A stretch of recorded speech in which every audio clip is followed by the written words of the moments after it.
Result of preparation, hard work, and learning from failure. According to Colin Powell, প্রস্তুতি, কঠোর পরিশ্রম আর ব্যর্থতার পড়া শিক্ষার ফল হইতে সফলতা, ইয়ার গোপনীয়তা নাই। Misselman said, "Speak 5 lines yourself. I am the best. I can do it. God is always with us. I am a winner. Today is my day." So dear guys, always be positive, think positive and do positive.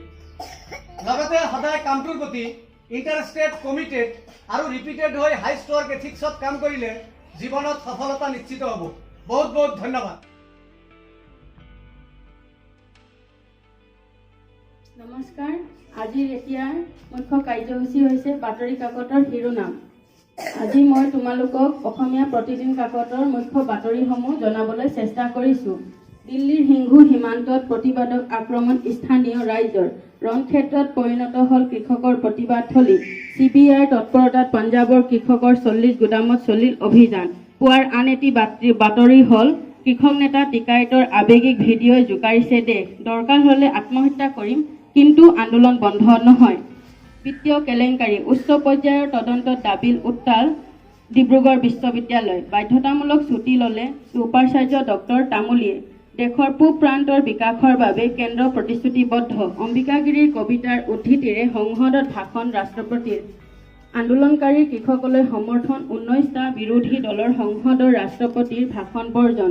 পৃথানীৰ Delhi, Guwahati সাম্ৰাজ্যত আয়কৰৰ অভিযান। পুৱাৰ আন এটি গুৰুত্বপূৰ্ণ বাতৰি হৈছে 7 ফেব্ৰুৱাৰীত ঢেকীয়াজুলিলৈ আহিব প্ৰধানমন্ত্ৰী। NRCৰ অযোগ্য ব্যক্তিৰ নাম কৰ্তনৰ নিৰ্দেশ। হিতেশ দেৱাস্মাৰ্ক সুপ্ৰিম কোৰ্টৰ জাননী। বিত্তীয় মন্ত্ৰীয়ে দাখিল কৰা অৰ্থনৈতিক সমীক্ষাত পূৰ্বানুমান 2021-22 বৰ্ষৰ 11% হ'বগৈ দেশৰ GDP বৃদ্ধিৰ হাৰ। এতিয়া খেলৰ বাতৰি। কোন হ'ব 2021 IPLৰ মুখ্য স্পন্সাৰ? বিভোৰৰ বাবে বৰ্ডৰ দুৱাৰ খোলা। হোটেলত শাৰীৰিক অনুশীলন বিৰাটৰ। বেটিং নে বলিং, স্পিনাৰ নে প্ৰেছাৰ? কেনে হ'ব চিপকৰ 22 গজৰ চৰিত্ৰ? ইশান্তৰ সৈতে বলিং কৰিবলৈ উদ্গ্ৰীৱ হৈ আছে চিৰাজ। বেটিং প্ৰশিক্ষণত গ্ৰাহাম থম্পে ক'লে প্ৰথম টেষ্টৰ পিছত দলত যোগ দিব বেয়াৰ ষ্ট্ৰবে। 14 দিনীয়া কঠোৰ কোৱাৰেণ্টাইনৰ সমাপ্তি। কৰ্টত নামি আনন্দিত নাডাল, জকভিচ। শান্তিপুৰ CACৰ জয়লাভ। বাৰ্ণাঢ্য পৰিৱেশত বীৰ ৰাঘৱ মৰাণ। ভলীবল আৰম্ভ। নৌমান আলীৰ আকৰ্ষণীয় বলিং। 7 বছৰৰ পিছত দক্ষিণ আফ্ৰিকাক হৰুৱালে পাকিস্তানে। ধন্যবাদ।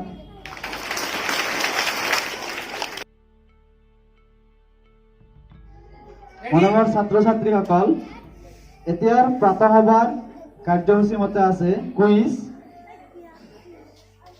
অসমৰ মুখ্যমন্ত্ৰীগৰাকীৰ নাম কি? ভাৰতৰ প্ৰধানমন্ত্ৰীগৰাকীৰ নাম কি? অসমৰ শিক্ষামন্ত্ৰীগৰাকীৰ নাম কি? বৰপেটা জিলাৰ উপায়ুক্তগৰাকীৰ নাম কি? অসমৰ জিলা কেইখন?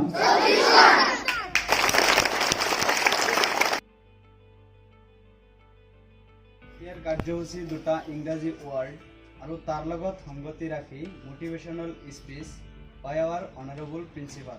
প্ৰথম ইংৰাজী শব্দটো হৈছে ছাকচেছ, দ্বিতীয় ইংৰাজী শব্দটো হৈছে ফেইলৰ। ফেইলৰ মানে হৈছে অকৃতকাৰ্যতা। দ্বিতীয় ইংৰাজী শব্দটোৰ লগত সংগতি ৰাখি তোমালোকক এটা মোটিভেশ্যনেল স্পীচ ক'ম। 1964 চনৰ 15 অক্টোবৰ তাৰিখে জনবহুল দেশ চীনৰ হুৱাংচু চহৰত জন্মগ্ৰহণ কৰিছিল জেক মা নামৰ এগৰাকী ব্যক্তিয়ে। যিজন ব্যক্তিয়ে জীৱনত কেৱল বিফলেই হৈছিল আৰু বিফলেই হৈছিল।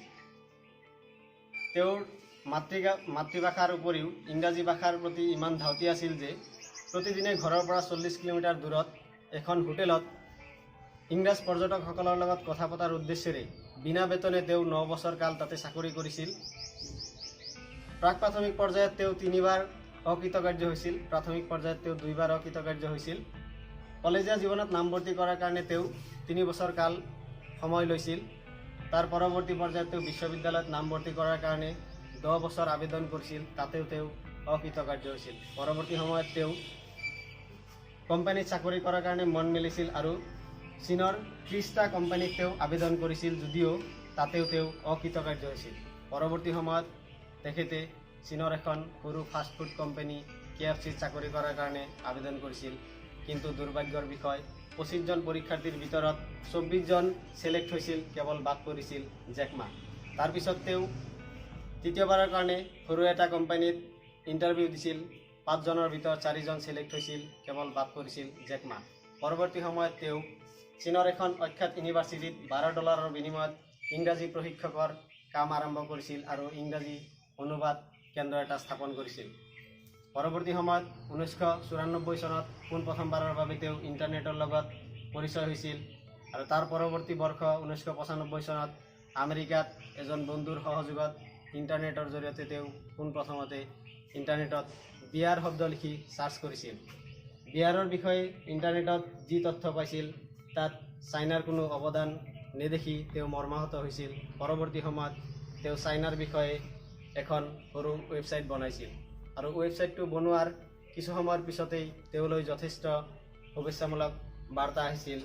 তাৰ পৰৱৰ্তী পৰ্যায়ত তেওঁ বন্ধু বান্ধৱীসকলৰ লগত লৈ $20,000 সংগ্ৰহ কৰি এখন ৱেবছাইটৰ কোম্পানী স্থাপন কৰিছিল, যি কোম্পানীৰ মূল উদ্দেশ্য আছিল চাইনাৰ কোম্পানীসকলৰ কাৰণে ৱেবছাইট তৈয়াৰ কৰা। এই কোম্পানীটো স্থাপন কৰাৰ কিছুদিনৰ ভিতৰতেই এই কোম্পানীটোৱে $8 লাখ অৰ্জন কৰিবলৈ সক্ষম হৈছিল আৰু সেইটোৱে তেওঁক যথেষ্ট অনুপ্ৰেৰণা দিছিল। পৰৱৰ্তী সময়ত তেওঁ বিশ্বৰ ঐতিহাসিক কমাৰ্চিয়েল ৱেবছাইট আলিবাবা গ্ৰুপ স্থাপনৰ কাৰণে তেওঁৰ 17 জন বন্ধুক নিমন্ত্ৰণ জনাইছিল যদিও এজন বন্ধুৰ বাহিৰে বাকী 16 জনে এই আইডিয়াটোক এটা ষ্টুপিড আইডিয়া বুলি অভিহিত কৰিছিল। তথাপি তেওঁ ভাঙি নপৰি 1999 চনত তেওঁৰ সপোনৰ অনুষ্ঠান alibaba.com স্থাপন কৰিলে, যি কেৱল চীনতেই নহয় গোটেই পৃথিৱীজুৰি আজি কাম কৰিবলৈ সক্ষম হৈছে। যিজন মানুহে $12 বিনিময়ত জীৱনত কাম আৰম্ভ কৰিছিল আৰু সেইজন মানুহে আজি $47.8 বিলিয়ন মালিক হ'বলৈ সক্ষম হৈছে। আৰু যিজন মানুহে জীৱনত হাৰ্ভাৰ্ড ইউনিভাৰ্চিটিত নামভৰ্তি কৰাৰ কাৰণে 10 বছৰ কাল অতিক্ৰম কৰিব লগা হৈছিল, সেইজন মানুহ আজি হাৰ্ভাৰ্ড ইউনিভাৰ্চিটিত গেষ্ট লেকচাৰাৰ হিচাপে কৰ্মজীৱন অতিবাহিত কৰি আছে। So dear guys, always be positive, think positive and do positive. ইয়াৰ দ্বাৰা আমি এইটো কথাই গম পালোঁ যে জীৱনত বিফলতা কেতিয়াও হেঙাৰ হ'ব নোৱাৰে যদি একাগ্ৰতাৰে আমি কাম কৰি থাকোঁ আৰু মনোযোগেৰে আমাৰ লক্ষ্যত উপনীত হোৱাৰ কাৰণে আমি চেষ্টা কৰি থাকোঁ। ধন্যবাদ। নমস্কাৰ, মোৰ নাম খুৰছিদা আক্তাৰ। মই এটা কবিতা কম। Twinkle, twinkle, little star, how I wonder what you are. Up above the world so high, like a diamond in the sky. নমস্কাৰ, মোৰ নাম জান্নাতি পাৰবিন। মই এটা কবিতা কম। তৰাৰ ৰবা নিতৌ ৰাতি আকাশত দিয়ে এখন ৰবা, বাওনা আখৰা পাতে পাতে তাতে হবা, তিৰবিৰ তৰাবোৰ আৰু জোনবাই, জিলমিল জালিকটা থৈছে সজাই, মাজে মাজে জোনবাইৰ লাগে হেনো বেম, তৰাবোৰে হবা পাতে নাই হেম গেম, হয় যদি ডাৱৰীয়া নাই কোনো বাৱৰীয়া, নাই ৰবা নাই হবা নাই গাম, গধূলিতে খাই বৈ শুই থকাই কাম।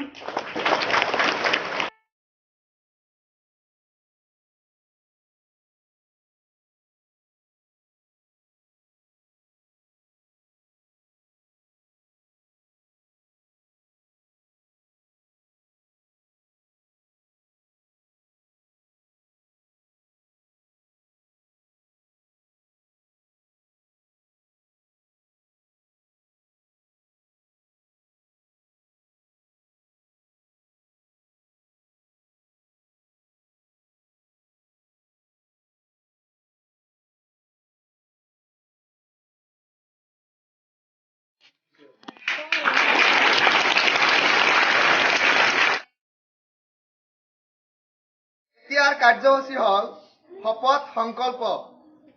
আমি পৰিষ্কাৰ হৈ নিৰ্ধাৰিত ড্ৰেছ, টাই বেল জোতা পিন্ধি বিদ্যালয়লৈ আহিম।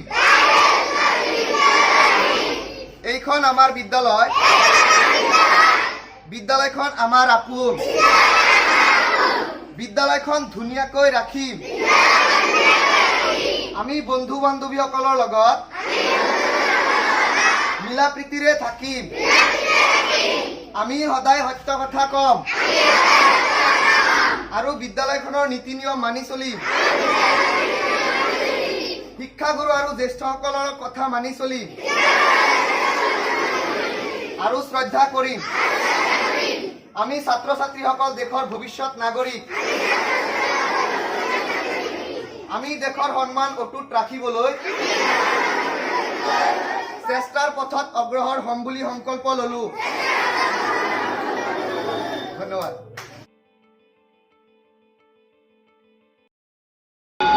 জয়